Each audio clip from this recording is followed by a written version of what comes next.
Hello everyone, welcome back to another video, and today I am quite excited because I've been wanting to make a video like this for a while, and today I am going to be debunking some things to do with Path of Titans, a lot of misconceptions by the community. Anyway, if you are new here, make sure to like and subscribe because it helps me out an absolute ton and I would greatly appreciate it. We are so close to 3.4k subs. If we could get there by the end of the year, I would be so happy. Anyway, let's just get straight into this because I have got a few things that I wanna cover. Alright, so starting off with the first myth or something that I want to debunk, and that is the best bleeder in the vanilla roster on Path of Titans. So no, I'm not including mods. Most of this, in fact, all of this video is just about vanilla stuff.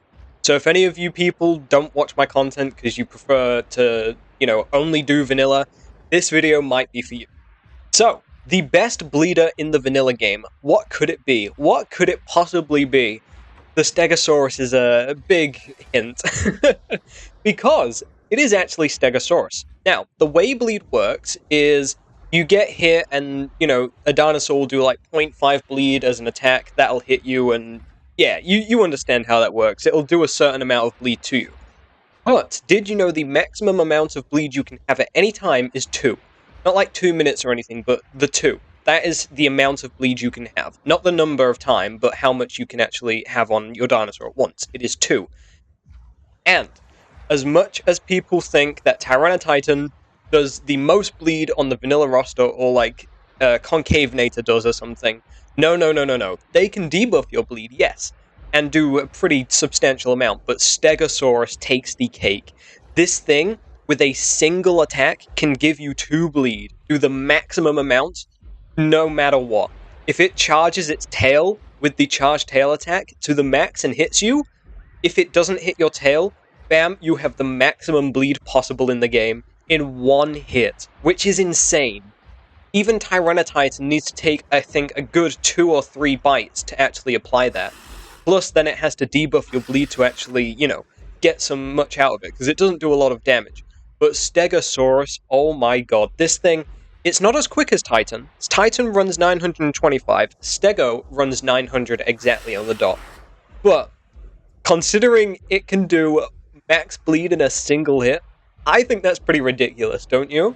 Like, dude, this thing outcompetes with every Carcharodontosaurid in the game, including modded ones. Giga, Acro, another Giga, Carcharodontosaurus itself. They don't do as much as this thing does in a single hit, which I think is pretty insane. Next up, we are in Salt Flats in Spectator mode, because I want to cover, it's not really a myth among the community, you might already know this, but it's something that someone pointed out to me during my last video where I was talking about the tree, the special tree in Wilderness. If you haven't seen that video, I'll put a link to it in the description. It's pretty interesting. But, let's say I'm on the floor here, and I do /mapbug. This will give me the coordinates, X, Y, and Z. Now, a lot of people were trying, well not a lot, but someone was trying to tell me that the Y coordinate, which I wasn't focusing on, I was focusing on the Z coordinate, but the Y one was for height, because the video is to do with height. And I actually believed them, because normally the X and Z coordinate is like your left, right, back and forth.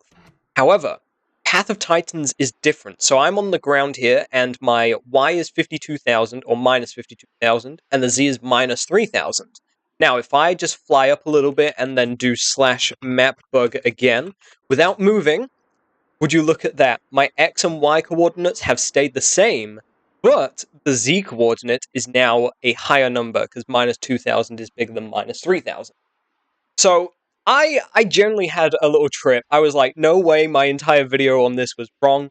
But no, the Path of Titans just, I don't know why I said the Path of Titans, but Path of Titans treats coordinates a bit differently. So X and Y is your left, right, back and forth, and Z for some reason is the up and down coordinate. Alright, and the next myth I want to cover is the, well, not myth, but the misconception, is armor versus damage reduction. A lot of people don't understand how good damage reduction actually is. And in today's video, you're going to find out the actual difference between both, and why damage reduction is so much better. So, I think it's easier to start off and explain the easiest one, which is damage reduction. So, let me give you a quick example. Let's say I am being attacked by someone with the exact same combat weight as me. We both have 1 armor, so we take no extra and no more damage, and we don't take less either, because 1 armor is the default. And let's say I have 10% damage reduction and they hit me for 100 damage. Now, because I have 10% damage reduction, or DR, I will only take 90 damage from them.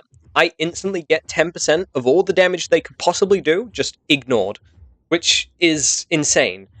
And yes, of course, this will also include combat weight if you are bitten by something that's larger than you or something, but still, this is pretty insane to just take less damage no matter what, because you can't get through it. But I will get into that anyway. And then armor. Because we are on Anodontosaurus, armor is something that is a big part of this. It used to be damage reduction. It used to have 95% on its hunker, so it meant that a 100 damage attack would do 5 damage to it. Oh, pitiful. It was busted. But now it has armor, and armor works in a bit of a different way. So, if you have... Let me explain this normally. So, let's say me and someone else are the same combat weight, except I have 20% armor. The way you calculate armor's damage is the combat weight of the attacker, so the person attacking me, divided by the combat weight of me. So their combat weight divided by mine, times the damage they're doing, so again, easy example, 100 damage, and then divide that again by the armor amount, so 20. So the way you would write that is my combat weight divided by theirs times the damage they're hitting me with divided by how much armor I have, like 1.2, because that's 20% base more armor. After all of that, you would get a final result of 83 damage, which, you know, that's not too bad. It's not as good as damage reduction, because damage reduction would just make that a straight 80 if I had 20%, but no. 20% armor from 100 damage gives you 83 damage actually being done to you. Obviously, if you have the same combat weight and everything. So, armor itself is weaker than damage reduction, without any changes. However, another reason armor is not as good is because armor pierce attacks don't care about damage reduction. So, armor pierce attacks will simply just not be effective. Like, damage reduction literally just makes them do less damage. So, like, Dasp's armor pierce bite, which ignores armor and combat weight, that does 75 damage. Let's say I have got some damage reduction, it will do less than 75. Whereas if I only had armor, it would do the full 75 damage, which I think just goes to show how insane damage reduction is. Alright, so the fourth thing I want to talk about in this video is less of a myth to debunk, kind of. It's more of just an interesting factoid. And that is to do with speed. Now, a lot of people in this game think that you're very quick when you're at hatchling, and you get slower and slower as you get older and older. That is wrong. That is completely not true. The way speed works in this game is you have multipliers. So a multiplier of 1 is just your base speed. So I'm a T-Rex. If I was adult, I would have a multiplier of 1. I would just run 800.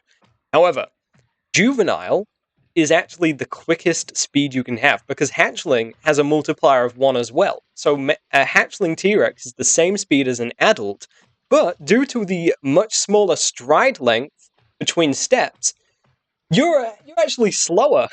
You're actually much slower. However, the growth stage on any vanilla dinosaur with the biggest speed buff is juvenile. So Tyrannosaurus 1.3, which is a 30% speed boost, which would make my T-Rex, which I'm doing right now, sprint 1040. This is 1040 speed on a T-Rex, which is insane. Like, this is ridiculous. I will show you the same speed on an adult, just so you can fully comprehend.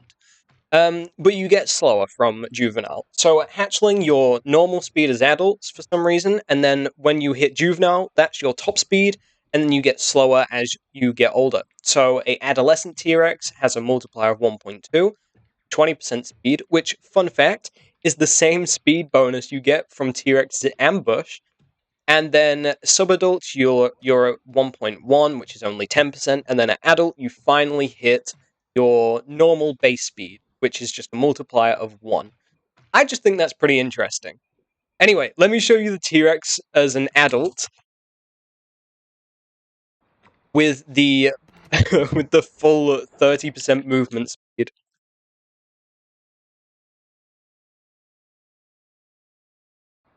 There we go. So, with that command, I am now going to move the same speed as my T-Rex when it was when it was a juvenile. You see how quick this is? This is ridiculous. This is ridiculous. And this was my juvenile speed.